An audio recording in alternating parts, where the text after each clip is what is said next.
There is a deep hunger within each heart, a hunger that only Jesus can satisfy. This is what he was trying to teach when he fed the 5,000.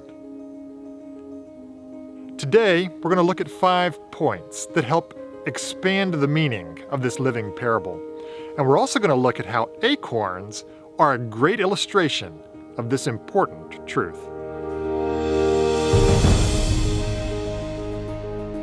This channel is all about the deep relationship Jesus wants to have with you and me. If that's the burning passion of your heart, then I encourage you to hit subscribe and the bell icon so you'll be notified every time new studies come available. A multitude of people was coming to Jesus to listen to his teachings. And Jesus asked Philip, "Where can we buy bread for all these people?" Philip replied, 300 days' wages wouldn't be enough to buy some so that everyone could have a little. Andrew said to Jesus, "Well, there's a little boy here who has 5 loaves and 2 fish, but what are they among so many people?" Maybe he thought that Jesus could use that food to feed somebody who was particularly needy. But in any case, that was enough for Jesus. So let's start breaking down this living parable. The first point is that one boy sacrificed his lunch, and it provided food for a whole multitude. In the same way, Jesus sacrificed himself, and it provided food for everyone who would receive him. Oak trees are something like that. One oak tree can produce up to 10,000 acorns per year. The tree gives of itself, and the hunger of many forest animals is satisfied. The second point is that the food was blessed. When Jesus took that boy's lunch, he blessed it. In the reality to which this living parable pointed, Jesus was blessed.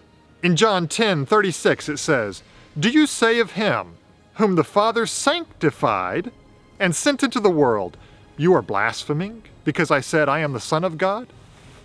Jesus was sanctified.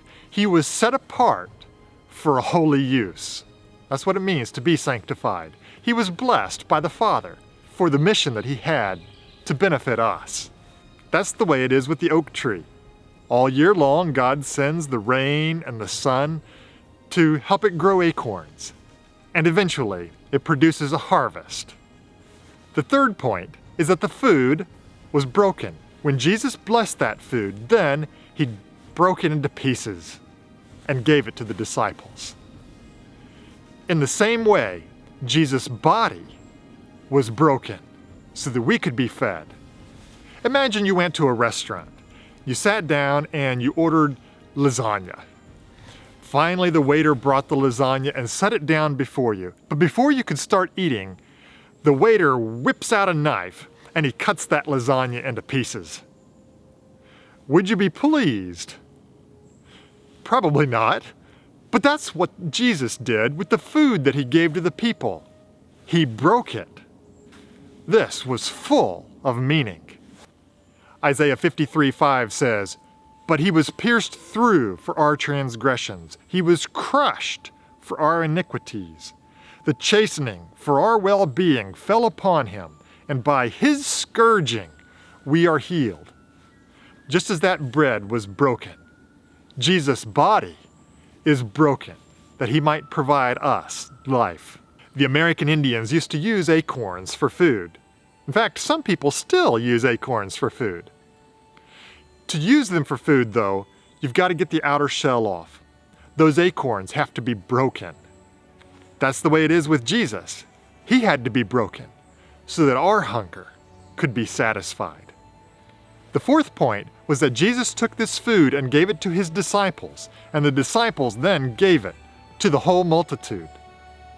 That's the way it is in the reality as well. Jesus took himself in the form of his teachings and committed those teachings to his disciples. Those disciples in turn gave them to the whole world. That's the way it is with oak trees too. The acorns fall right at the base of the tree, and then the squirrels come along, and they gather those acorns up, and they take them off and they store them for the winter. Of course, they don't remember everywhere they stored them. And so in effect, they plant those acorns far and wide. The oak tree depends on those forest animals to spread its acorns. And so it is with Jesus. He depends on us, his followers, to share his teachings with those around us. The fifth point is that after the multitude finished, Jesus told his disciples to go and gather up the fragments. They did so, and they gathered 12 basketfuls. That was enough for 1 basket per disciple. They had an abundance. And so it is in the reality.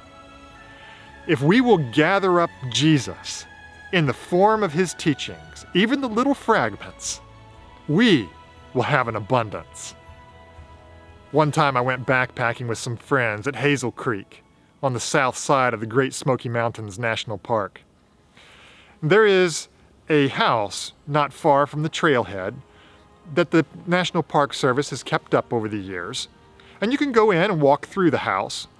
Well, when we went in there was an old stove, and a squirrel had figured out how to get in there and had stuffed that stove with hundreds of acorns. That squirrel hoarded up those acorns, and because of that, had an abundance. And so we should be when it comes to the teachings of Jesus. We should gather up the fragments, and if we will have an abundance. I don't know about you, but I can attest that I have never been without a time in my life where I couldn't think of something that needed to be worked on and refined in my character to draw closer to Christ. There have been times where I couldn't think of anything major, but there have always been times where I could think of at least something. If we will continue to surrender and practice God's will in all of these areas, even the little ones, we will have an abundance. So what about you? Will you gather up the fragments of Jesus' teaching?